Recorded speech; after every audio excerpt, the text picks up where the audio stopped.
कितने मजे की बात है, हम रोज सोते हैं, हजारों बार सोए हैं, लेकिन हमें यह पता नहीं कि नींद क्या है, कब आती। आप रोज सोते हैं, कितनी बार सोए हैं, लेकिन आपको पता है नींद कब आती है और कैसी आती है और क्या है? नहीं, कुछ पता नहीं। हमें सिर्फ इतना पता है कि कब तक हम जागे थे, 12 बजे रात तक जागे थे, फिर नींद कब आई, किस क्षण में आई, कैसे आपके ऊपर छा गई, कैसे आप उसमें डूब गए, इसका आपको कभी पता हुआ है? इसका कोई पता नहीं। जिंदगी भर सोएंगे, 60 साल आदमी जीता है तो 20 साल सोता है। इतनी बड़ी घटना जिसको 20 साल करना पड़ता है, उसका भी हमें कोई परिचय नहीं होता कि हम सोने का अर्थ क्या है, ये सोना क्या है, ये नींद क्या है, क्या घटना घटती है मेरे भीतर? नहीं, लेकिन जो जागने में ही जागा हुआ नहीं है वो नींद में कैसे जागेगा? पहले जागने में जागना पड़ेगा, और जिस दिन आप जाग जाएंगे उस दिन आप बहुत हैरान होंगे। जैसे मैं इस कमरे में बैठा हूं और अंधेरा गिर जाए तो मुझे दिखाई पड़ता है अंधेरा आ रहा है, अंधेरा घना हो गया, अंधेरा पूर्ण हो गया। फिर रोशनी आ जाए तो मुझे दिखाई पड़ता है रोशनी आई, रोशनी गहरी हुई, रोशनी भर गई।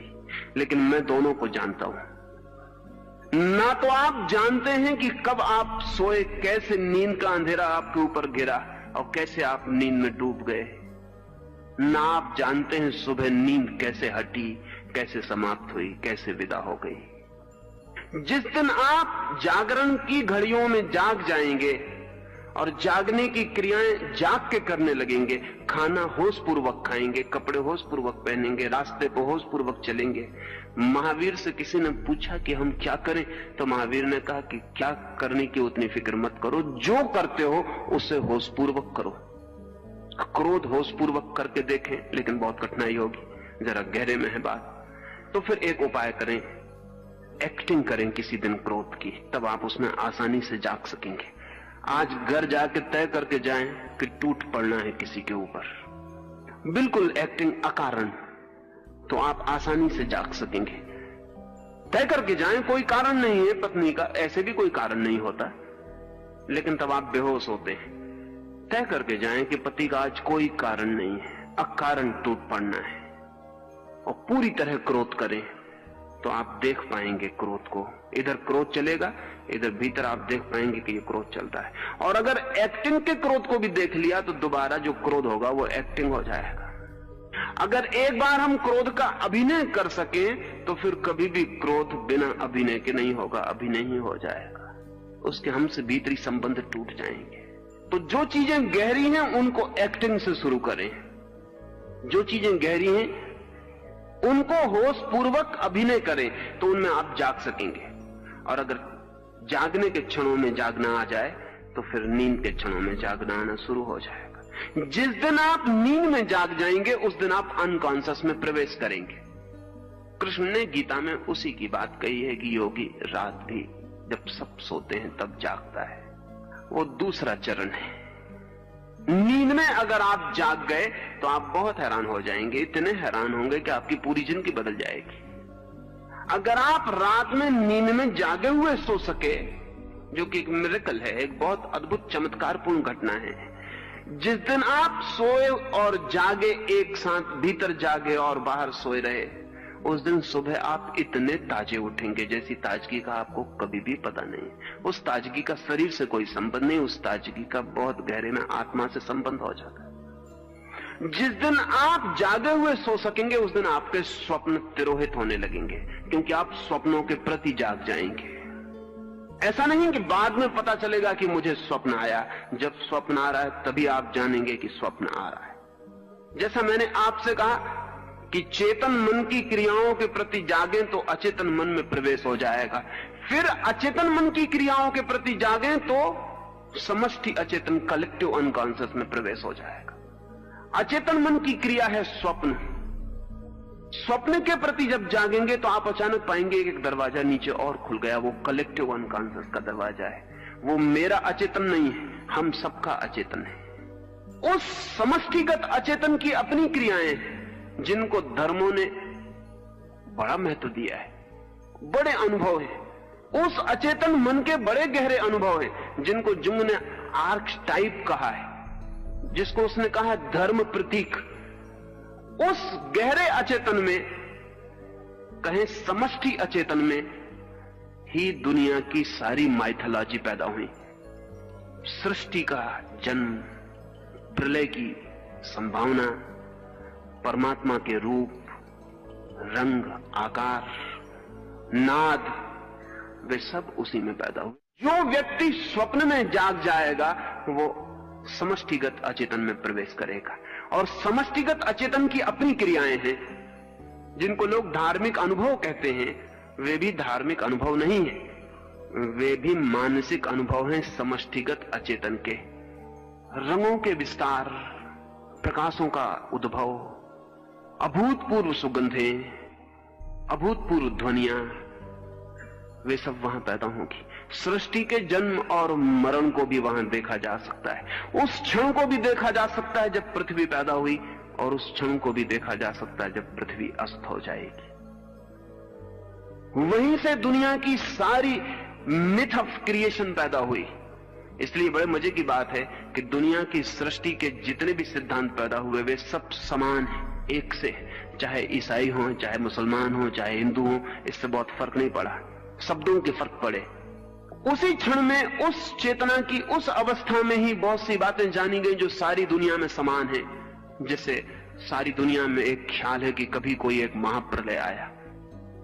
ईसाइयों को भी ख्याल है कि कभी कोई एक महाप्रलय आया। हिंदुओं को भी ख्याल है कि कभी कोई एक महाप्रलय हुआ। सारे जगत के आदिवासियों के पास भी जो कथाएं हैं उनको भी ख्याल है कभी कोई महाप्रलय हुआ। और बड़े मजे की बात है कि इन सब के बीच कोई कम्युनिकेशन नहीं रहा, इनके बीच कोई संवाद नहीं रहा। ये संवाद तो अभी पैदा हुआ है, लेकिन इनकी कथाएं तो हजारों लाखों साल पुरानी हैं। जब ये एक दूसरे से बिल्कुल असंबंधित थे तब भी इनकी कथाएं एक हैं। क्या मामला है? एक ही मामला है। इनका जो कलेक्टिव अनकॉन्शियस है वो एक है, हम सबका। इसलिए बहुत गहरे में हम सब एक हैं। इसलिए जो चीजें बहुत गहरे से संबंधित है उसमें बहुत फर्क नहीं पड़ता। जैसे नृत्य कलेक्टिव अनकॉन्शियस से पैदा होता है, इसलिए नृत्य को समझने के लिए एक दूसरे की भाषा जाननी जरूरी नहीं है। एक अंग्रेज नाचता हो तो एक चीनी समझ सकता है, अंग्रेजी समझना जरूरी नहीं है। एक हिंदू नाचता हो तो मुसलमान समझ सकता है। चित्र पेंटिंग के लिए कोई जरूरत नहीं है किसी की भाषा समझने की। पिकासो की पेंटिंग जो आदमी फ्रेंच नहीं जानता वो समझ सकता है, कोई जरूरत नहीं है। क्योंकि ये सब के सब हमारे कलेक्टिव अनकॉन्शियस से पैदा होने वाली चीजें हैं, ये हम सब जानते ही हैं। इसके लिए एक दूसरे की भाषा, एक दूसरे की सभ्यता, एक दूसरे की संस्कृति, एक दूसरे के सिद्धांतों से परिचित होने की कोई जरूरत नहीं। इसलिए दुनिया के सारे धर्मों के जो प्रतीक हैं वो सब समान हैं। कई बात तो इतनी हैरानी की समानता है कि कहना मुश्किल है। जैसे ओम की ध्वनि है, वो कलेक्टिव अनकॉन्शियस से पैदा होती, इसलिए ओम की ध्वनि सारी दुनिया के धर्मों में है। थोड़े बहुत हेर फेर हैं, वो समझने के हेर फेर है। हिंदू ने उसे पकड़ा है ओम की तरह। यह हमारी पकड़ने की बात, क्योंकि पकड़ेगा तो हमारा चेतन मन, तो हमने ओम की तरह पकड़ा है। यहूदियों ने, ईसाइयों ने ओमीन की तरह पकड़ा है। वो ओम का ही उनका रूपांतरण है। इसलिए आज भी प्रार्थना के बाद वो कहेंगे अमीन। वो ओमीन, ओम, ओमीन उससे निर्मित हुआ है। अंग्रेजी के शब्द हैं ओमनी साइंट, ओमनी प्रेजेंट, वो सब ओम से बने हुए, लेकिन वो निकले हैं बहुत गहरे से। वो संस्कृत से नहीं गए, जैसा कि संस्कृत के ज्ञाताओं को ख्याल होता है कि दुनिया की सारी भाषाएं संस्कृत से पैदा हो गई। ऐसा नहीं है। दुनिया की भाषाओं में जो समानता है वो कलेक्टिव अनकॉन्शियस की समानता है। दुनिया की भाषाएं किसी एक भाषा से पैदा नहीं हो गई। हमारा एक तल है मन का जो हम सबका इकट्ठा है। जैसे सागर के ऊपर लहरें अलग अलग हैं, लेकिन नीचे सागर इकट्ठा है। ऐसे लहरों की तरह हम अलग अलग हैं, लेकिन और गहरे सब इकट्ठा है। वो जो इकट्ठापन है उसकी अपनी क्रियाएं हैं, जिसको कबीर ने अनाहत नाद कहा है।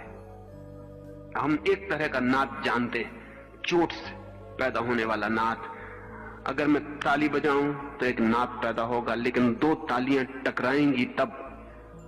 अगर मैं तबले पर चोट मारूं तो आवाज गूंजेगी, लेकिन चोट मारूंगा तब। इसको कहेंगे आहत नाद। चोट से पैदा हुआ आहत, चोट खा के पैदा हुआ ध्वनि। कलेक्टिव अनकॉन्शियस में ऐसी ध्वनियां हैं जहां चोट नहीं होती और ध्वनियां हैं, इसलिए उनको अनाहत नाद कहा है। बिना चोट किए पैदा हुई ध्वनियां। एक हाथ से बजाई गई ताली। ज़ैन फकीर जापान में अपने साधक से कहता है कि एक हाथ से अगर ताली बजाया जाए तो कैसे बजेगी, इसका पता लगा के आओ। बड़ा मुश्किल है, एक हाथ से ताली कहीं बज सकती?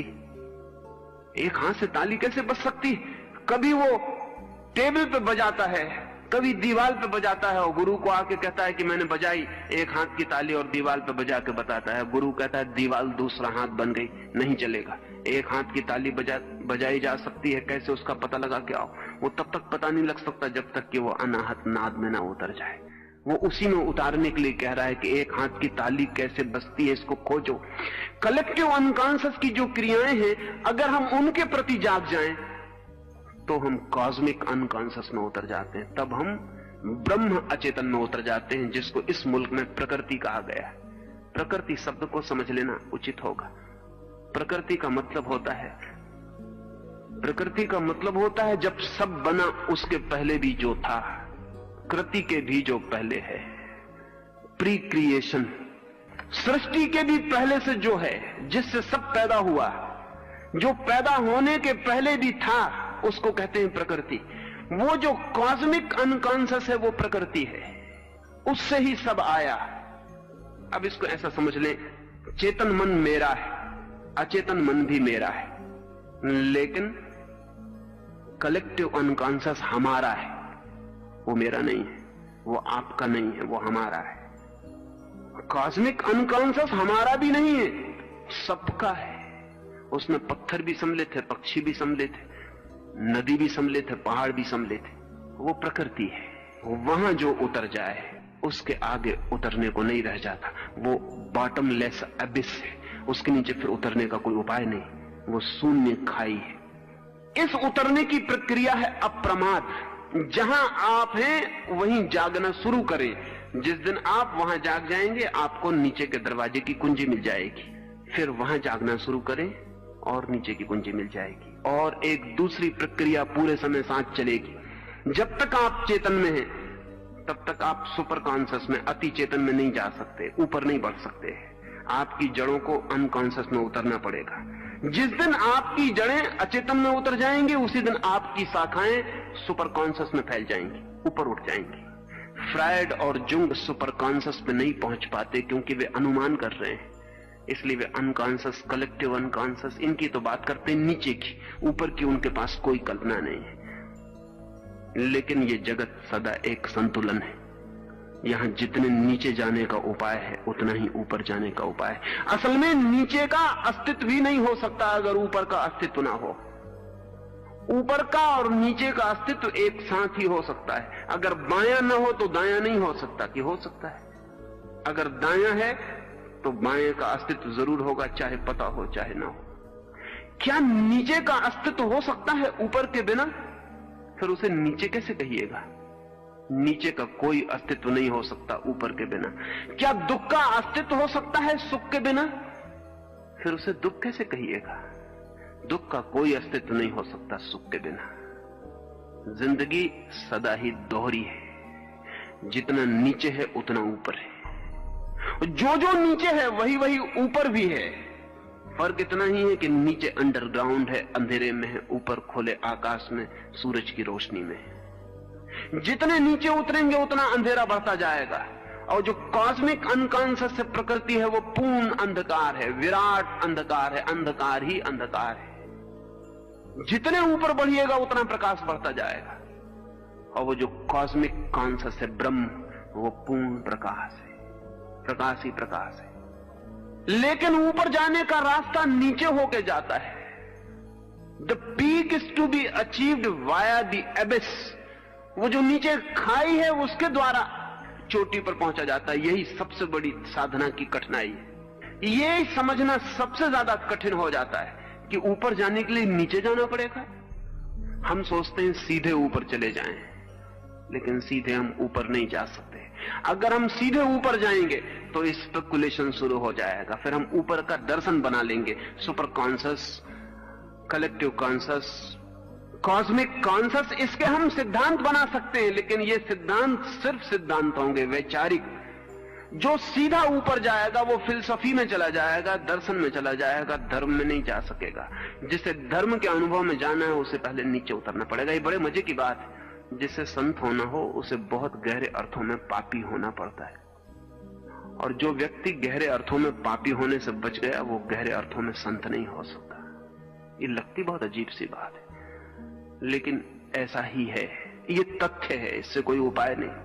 इसलिए अक्सर ऐसा हो जाता है कि बड़े पापी एकदम से बड़े संत हो जाते हैं और छोटे पापी छोटे ही पापी बने रहते हैं, क्योंकि जो भी जगत में ट्रांसफॉर्मेशन है, रूपांतरण है, वो सदा गहराइयों से आते हैं। नीचे उतरना जरूरी है ऊपर जाने के लिए। नीचे का एक वचन आपसे कहूं, नीचे ने कहा है कि जिस वृक्ष को आकाश छूना हो उस वृक्ष को अपनी जड़ें पाताल तक पहुंचाने की हिम्मत जुटानी पड़ती है।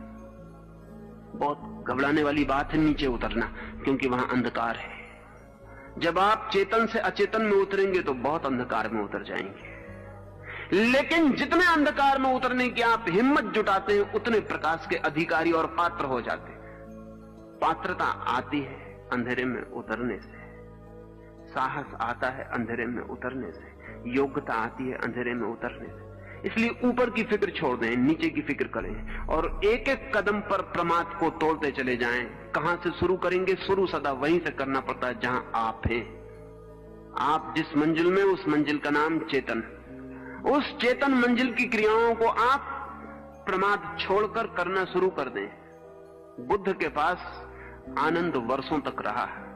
एक दिन उसने पूछा कि बड़ी मुसीबत मालूम पड़ती है, कभी कभी रात मुझे नींद नहीं आती तो मैं आपको देखता रहता हूं। आप जिस करवट सोते हैं उसी करवट सोए रहते हैं, हाथ भी नहीं हिलाते, पैर भी नहीं बदलते। जिस व्यवस्था में सांझ सिर रखते हैं वैसा ही रात भर रखे रहते हैं।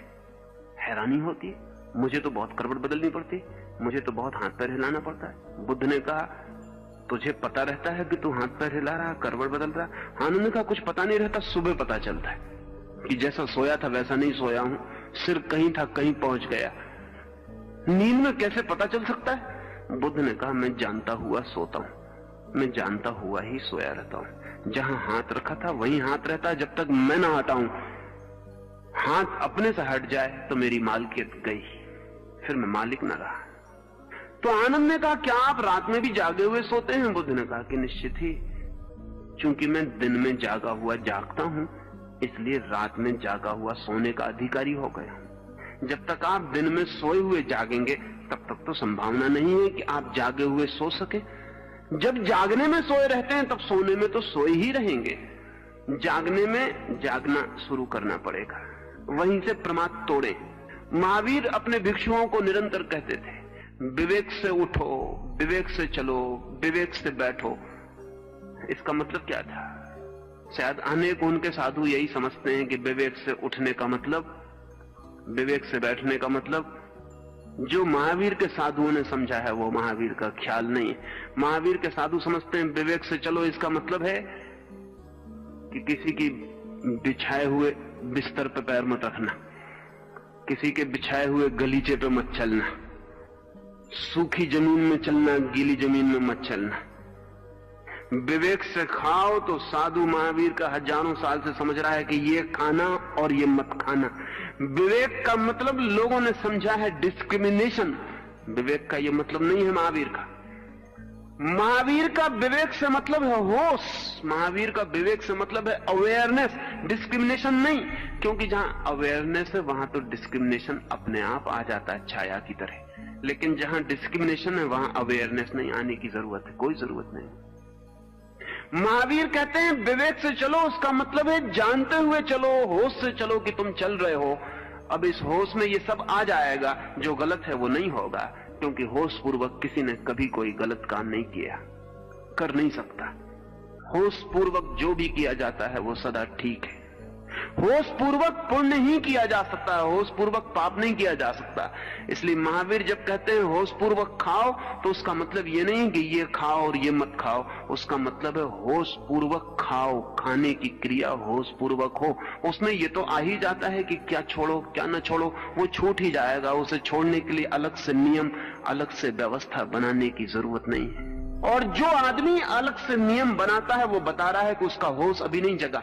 मैं जाके कसम खाता हूं मंदिर में कि मैं दरवाजे से ही निकलूंगा, कभी दीवार से नहीं निकलूंगा। तो लोग कहेंगे आप अंधे तो नहीं हैं, क्योंकि ये कसम सिर्फ अंधे ही खा सकते हैं। और ध्यान रहे, अंधा कितनी ही कसम खाए कभी न कभी दीवार से टकराएगा ही। अंधे के बस के बाहर है कसम को पूरा करना। और आंख वाला आदमी कभी कसम नहीं खाता कि मैं दरवाजे से निकलूंगा, दीवार से ना निकलूंगा। आंख वाला आदमी दरवाजे से निकलता है और दीवार से नहीं निकलता है, क्योंकि आंख होने का मतलब यह है कि वो बताती है कि दीवार से सिर फूट जाएगा और दरवाजे से रास्ता है, दीवार से रास्ता नहीं है। जो विवेक से जीता है वो गलत को नहीं करता, गलत को नहीं करने की कसम कभी नहीं खाता। और जो आदमी गलत को ना करने की कसम खाता हो, जान लेना कि उसे अबे विवेक का कोई पता नहीं चला, वो अंधा आदमी।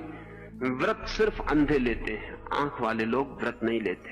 आंख वाले लोग जिस ढंग से जीते हैं वो व्रत है, व्रत लिया नहीं जाता। लेकिन हम सब मंदिरों में व्रत ले रहे हैं, हम कसमें खा रहे हैं कि मैं 1 साल ऐसा करूंगा, ऐसा नहीं खाऊंगा, ऐसा नहीं पीऊंगा। इसका मतलब यह है कि आपका चित्त तो पीना चाहता है, आपका चित्त तो खाना चाहता है। उस चित्त को रोकने के लिए आप उल्टी कसम खा रहे हैं, मंदिर में खा रहे हैं जिसमें भगवान का थोड़ा डर रहे, लोगों के सामने खा रहे हैं कि लोग जरा देखते रहें कि तुमने कहा था कि सिगरेट नहीं पिएंगे, अब तुम पी रहे हो। साधु के सामने कसम खा रहे हैं कि जरा भय रहे कि साधु को वचन दिया है तो पूरा करे। लेकिन एक बात पक्की है कि सिगरेट पीने की इच्छा भीतर मौजूद है, वो आदमी होश में नहीं है, इसलिए वो कसम खा रहा है। कसम किसके खिलाफ खाई जाती है? अपने खिलाफ। और अपने खिलाफ खाई गई कसमों को पालना बहुत मुश्किल है, और अगर पाल भी ली जाए तो उनसे कोई हित नहीं है, सिर्फ डेडनिंग, सिर्फ व्यक्तित्व की संवेदना क्षीण होती है और कुछ भी नहीं होता। नहीं, महावीर जब कहते हैं विवेक से चलो तो उसका मतलब है चलने की क्रिया होश पूर्वक हो, अप्रमादी हो, प्रमाद में ना हो, मूर्छित ना हो। पैर उठे तो जानो कि उठा, जमीन पे गिरे तो जानो कि गिरा, सिर घूमे तो जानो कि घूमा, बैठ रहे हो तो जानो कि बैठ रहे हो। कोई भी क्रिया बेहोशी में ना हो जाए। इसलिए महावीर से जब किसी ने पूछा कि आप साधु किसको कहते हैं, तो महावीर ने ये नहीं कहा कि जो मुंह पे पट्टी बांधता है उसको मैं साधु कहता हूं। अगर महावीर ऐसा कहते तो 2 कौड़ी के आदमी हो जाते। मुंह पट्टी की जितनी कीमत है उतनी ही कीमत होती। महावीर ने ऐसा नहीं कहा कि जो नंगा रहता है उसको मैं साधु कहता हूं। अगर वो ऐसा कहते तो बड़े नासमझ सिद्ध होते, और जो जानने वाले थे वो अनंत समय तक उन पे हंसते। नहीं, महावीर ने जो जवाब दिया बहुत अद्भुत था। महावीर ने कहा जो जागा हुआ है उसे मैं साधु कहता हूं। असुप्ता मुनि, जो सोया हुआ नहीं है उसे मैं मुनि कहता हूं। बड़ी अद्भुत परिभाषा महावीर ने दी। जो सोया हुआ नहीं, असुप्ता मुनि, नहीं सोया है जो, उसे मैं साधु कहता हूं। पूछने वाले ने पूछा आप असाधु किसे कहते हैं? महावीर को कहना चाहिए था जो शराब पीता है, लेकिन ऐसा लगता है कि महावीर का शराब खानों से कोई संबंध नहीं था। जिनका शराब खानों से संबंध होता है वो यही समझाए चले जाते हैं कि जो शराब नहीं पीता, मांस नहीं खाता। महावीर का दिखता है किसी बूचर खाने से कोई संबंध नहीं था। जिनका होता है वो यही समझाए चले जाते हैं कि जो मांस नहीं खाता वो साधु, सिगरेट नहीं पीता वो साधु है, ये करता है ये नहीं करता। महावीर ने कहा सुत्ता अमुनि, जो सोया हुआ जीता है वो असाधु है। बड़ी हिम्मत की, बड़ी गहरी, बड़ी समझ की बात है। सिर्फ एक छोटे से सूत्र पर सब कुछ निर्भर होता है। आप जाग कर जी रहे हैं या सोकर जी रहे हैं। अगर आप जाग के जी रहे हैं आपकी जिंदगी में साधुता उतर आएगी। अगर आप सो के जी रहे हैं आपकी जिंदगी में असाधुता के सिवाय और कुछ भी नहीं हो सकता। आप सोए सोए भी साधु बन सकते हैं, वो बना हुआ साधु होगा। और बने हुए साधु असाधुओं से भी बदतर हालत में हो जाते, क्योंकि उनको ये भ्रम पैदा हो जाता है कि वो साधु है। और जब असाधु को ये भ्रम पैदा हो जाए कि वो साधु है, तो अब जन्म जन्म लग जाएंगे इस भ्रम से छूटने में। अप्रमाद साधना का सूत्र है, अप्रमाद साधना है। 4 दिन जो बात मैंने आपसे की, अहिंसा वो परिणाम है, हिंसा स्थिति है, अपरिग्रह वो परिणाम है, परिग्रह स्थिति है, अचौर्य वो परिणाम है, चौर्य चोरी स्थिति है, अकाम वो परिणाम है, काम वासना कामना स्थिति है। इस स्थिति को परिणाम तक बदलने के बीच जो सूत्र है वो है अप्रमाद, अवेयरनेस, रिमेंबरिंग, स्मरण। प्रत्येक क्रिया स्मरण पूर्वक हो और प्रत्येक क्रिया होश पूर्वक हो। और एक भी क्रिया ऐसी ना हो जो कि बेहोशी में हो रही, तो बस आपकी धर्म यात्रा शुरू हो जाती, आप नीचे उतरने लगेंगे। और सूत्र वही रहेगा, जब नीचे के दूसरे खंड में पहुंचेंगे तब उसकी क्रियाओं के प्रति फिर अप्रमाद, जब उसकी पूरी क्रियाओं के प्रति जाग जाएंगे तो और नीचे पहुंचेंगे, उसके प्रति अप्रमाद, और जितने नीचे पहुंचेंगे उतने ऊपर पहुंचते चले जाएंगे। जिस दिन कोई अपने पाताल की आखिरी परत को छू लेता है, उसी दिन अपनी आत्मा की आखिरी अमृत की परत उसे उपलब्ध हो जाती है। जाएं पाताल में ताकि पहुंच सके मोक्ष में, उतरे गहरे ताकि छू सके ऊंचाई को, छुएं नरक को ताकि उपलब्ध हो सके स्वर्ग। जाएं अंधकार में गहरे और गहरे ताकि प्रकाश को पाने की पात्रता मिल सके। अप्रमाद से और अप्रमाद के अतिरिक्त और किसी बात से नहीं ये संभव होता है। दुनिया में चाहे कहीं भी कुछ कहा गया हो, चाहे जीसस ने कुछ कहा हो, चाहे बुद्ध ने, चाहे महावीर ने, चाहे कृष्ण ने, वो सभी का सब अप्रमाद जैसे छोटे से शब्द में समा जाता है। कृष्ण कहते हैं नींद में भी जागो, जीसस कहते हैं जागे रहो क्योंकि पता नहीं वो कब आ जाए। ऐसा ना हो कि तुम सोए रहो और वो आए परमात्मा और तुम्हें सोया पाए और लौट जाए। जागो और प्रतीक्षा करो, be aware and awaiting. Jesus की सारी बातचीत इसी सूत्र पर घूमती है कि जागो और प्रतीक्षा करो, और महावीर का पूरी जिंदगी का प्रवचन एक ही बात को बार बार दोहराता है, होश पूर्वक, विवेक पूर्वक, अप्रमाद से जियो, मूर्छा नहीं। 2-3 सूत्र और अपनी बात में पूरी करूं। पहला सूत्र, ठीक से समझ लेना कि आप सोए हुए हैं।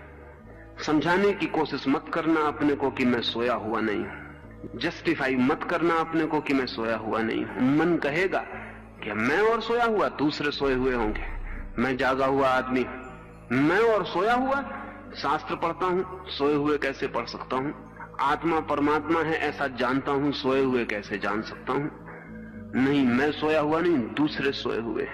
सोया हुआ आदमी सदा दूसरों को सोया हुआ टाल के अपने को जागा हुआ मान लेता है।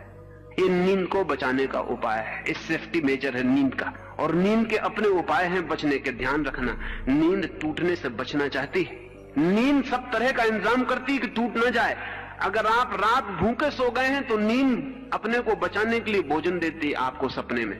अगर सपने में भोजन न मिले तो नींद टूट जाएगी, तो नींद इंतजाम करती है कि भोजन ले लो, झूठा सही, क्योंकि नींद झूठी चीजें दे सकती है, नींद सच्ची चीजें नहीं दे सकती। भूखे आदमी को सपने में निमंत्रण दिलवा देती नींद के, सम्राट के घर आज भोज है और आपको निमंत्रण मिला है। और जो उस आदमी ने जिंदगी में कभी नहीं खाया वो नींद उसके सामने रख देती।